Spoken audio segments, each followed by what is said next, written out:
Banyak orang bertanya, tadi saya ditanya oleh Anggi tadi, Tepiwan, kenapa dari 2017 saya diam, tiba-tiba saya muncul. Itu adalah hasil perundangan saya, Bung Karni, bahwa saya telah diberikan kenikmatan yang luar biasa, alhamdulillah. Sebagai seorang berkarya di TNI, saya sampai puncak, Panglima TNI, pangkat jenderal penuh. Sebagai seorang laki-laki saya menikah, punya anak saya dua-duanya sudah S2 dan sudah menikah, punya karya sendiri, tidak di bawah bayang-bayang orang tuanya, dan sudah punya cucu, laki dan perempuan lengkap. Maka saya bertanya, begitu nikmat besar, apa yang belum saya lakukan? Saya terkejut begitu ada undang-undang HIP, haluan ideologi negara ini yang membuat saya terkejut. Terkejutnya begini, Bung Karni, bahwa saya 38 tahun yang lalu saya pernah bersumpah. Ini sumpahnya, demi Allah saya bersumpah akan selalu setia kepada negara kesatuan Republik Indonesia yang mendasarkan Pancasila dan Undang-Undang Dasar 1945. Mengapa seorang prajurit, bukan pangkatnya tapi pribadi, sehingga sumpah itu setelah saya purnawirawan ternyata saya masih terikat sumpah itu.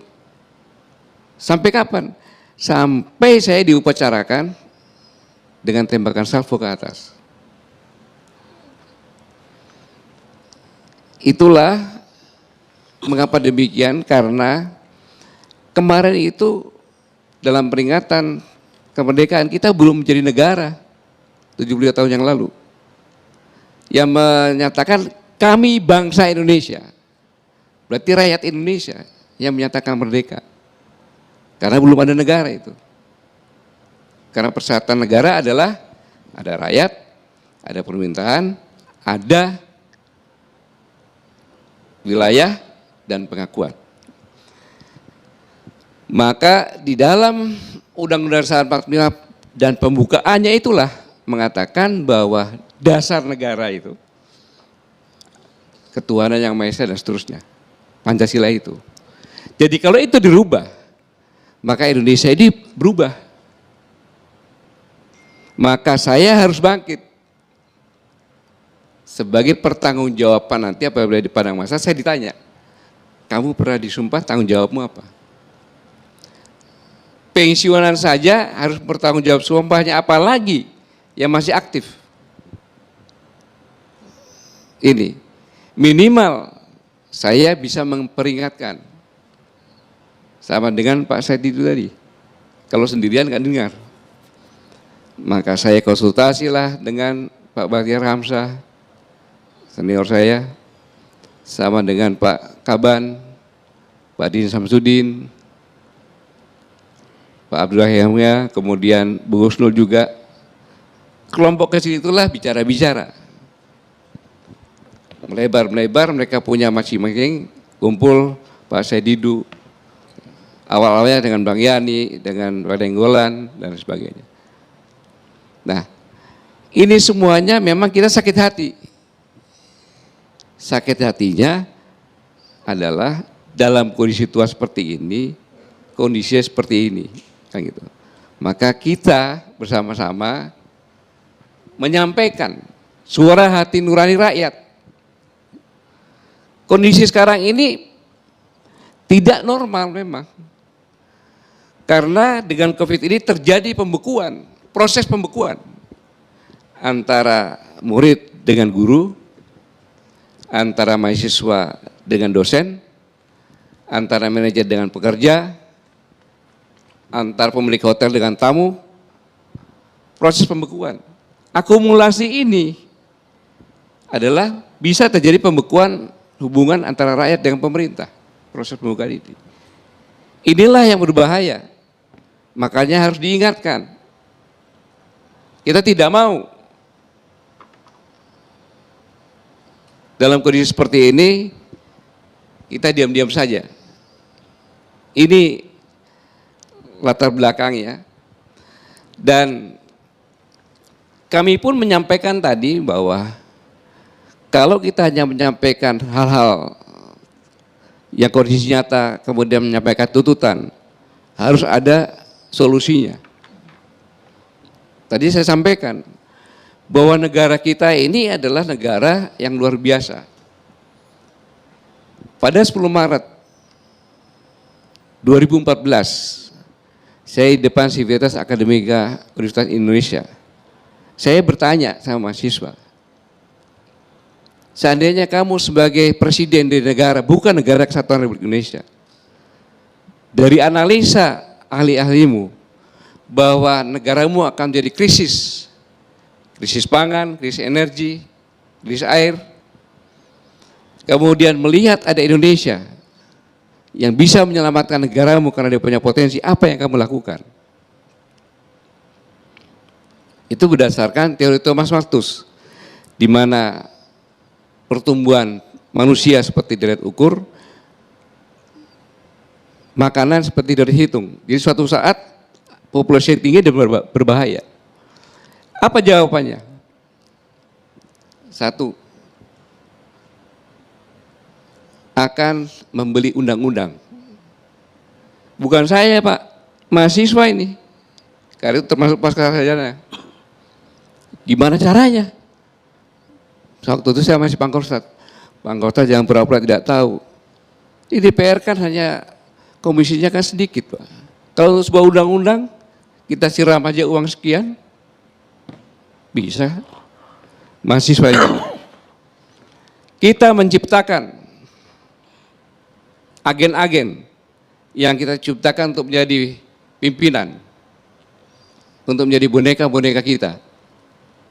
Jadikan Indonesia sebagai negara pasar. Adu TNI dengan Polri, kerdilkan, narkoba, dan lain sebagainya. Dan itu sebagian terjadi sekarang ini. 2014. Kemudian pada 24 Oktober 2017 di istana pun saya bicara waspada terhadap kemungkinan senjata biologi yang dapat melumpuhkan suatu negara dan bisa terjadi epidemi. Saya tidak mengatakan apa yang saya sampaikan benar, tapi itu kejadian. Sekarang ini epidemi seperti itu. Nah, sampai kapan? Kita tidak tahu. Semuanya tergantung dari vaksin pasti. Vaksin itu masih diuji coba. Nah, dalam kondisi seperti ini, tidak boleh bangsa ini hancur. Karena bangsa ini kalau dalam kompetisi global sekarang ini, sama-sama semuanya kena epidemi. Indonesia yang paling punya modal. Bukti saja sekarang ini.